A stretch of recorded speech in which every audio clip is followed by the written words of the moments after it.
Mars सौरमंडल का चौथा ग्रह है और सूर्य से दूरी करीब 1.5 अरब मील है।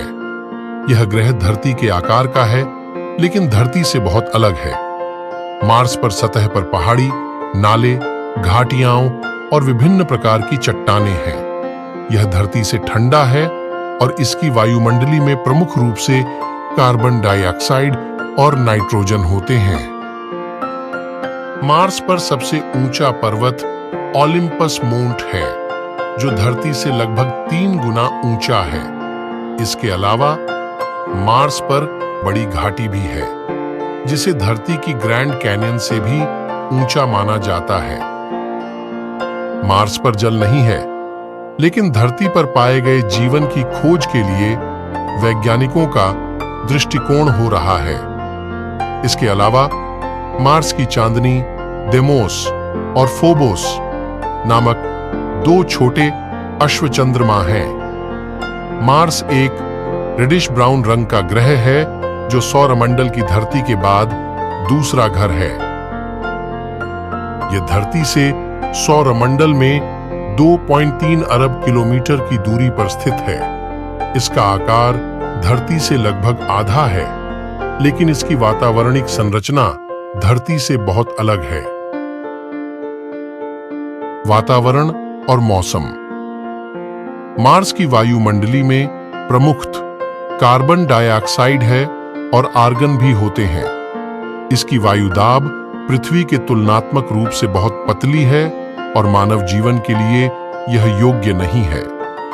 मार्स के मौसम में बारिश नहीं होती, लेकिन यहां धूल और बर्फ के तूफान होते हैं। प्रमुख स्थल। मार्स पर विभिन्न स्थल हैं, जैसे कि ओलिम्पस माउंट, जो सूर्यमंडल का सबसे ऊंचा ज्वालामुखी है। इसकी ऊंचाई लगभग 22 किलोमीटर है, जो पृथ्वी पर सबसे ऊंचे पर्वत माउंट एवरेस्ट से भी अधिक है। मार्स के 2 छोटे चंद्रमाएं हैं, फोबोस और डेमोस, जो असंबद्ध आकार के हैं। मार्स पर जल का कोई प्रमाण नहीं है, लेकिन पृथ्वी के जैसे यहां पर जल प्राप्ति के अवसर संभावित हैं। यहां बर्फीले शिखर और गहरी नालियां हैं, जो धरती से अलग हैं। मार्स पर जीवन की खोज का प्रयास लगातार चल रहा है। साइंटिस्ट्स के पास मार्स पर पानी की अस्तित्व पर संकेत है, जैसे कि कई ठंडी नदियां, उपद्रवित चिन्हों और अभिलेख हैं।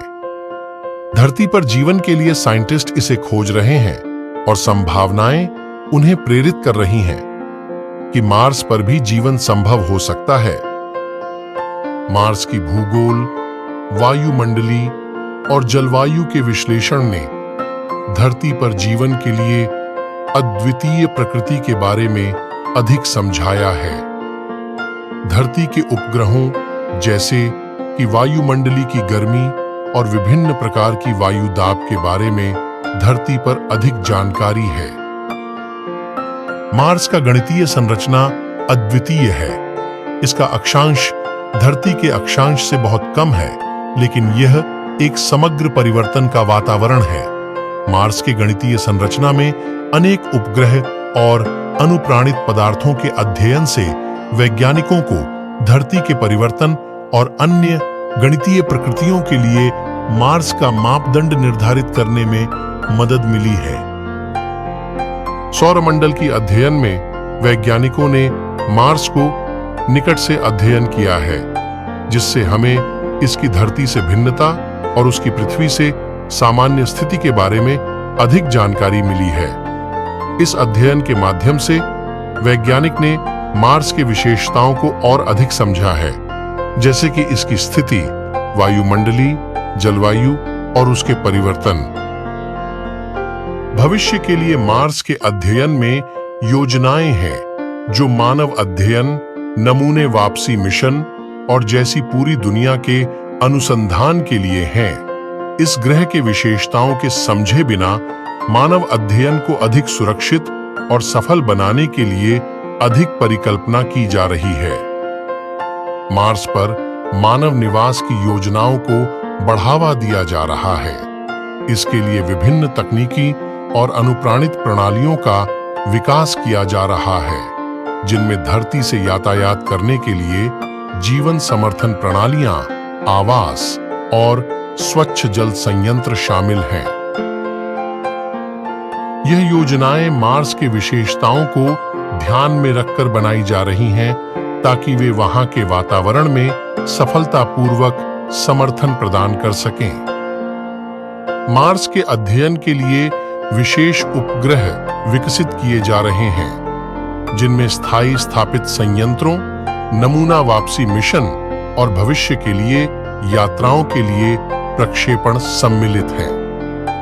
इन उपग्रहों की मदद से हम मार्स के और अधिक गहराई तक अध्ययन कर सकते हैं और उसके रहस्यों को सुलझा सकते हैं जो धरती से भिन्न हैं। विभिन्न अंतरिक्ष एजेंसियों ने मार्स के अध्ययन में संयुक्त प्रयास किए हैं, जैसे कि नासा, यूरोपीय अंतरिक्ष एजेंसी ESA, भारतीय अंतरिक्ष अनुसंधान संगठन ISRO और अन्य।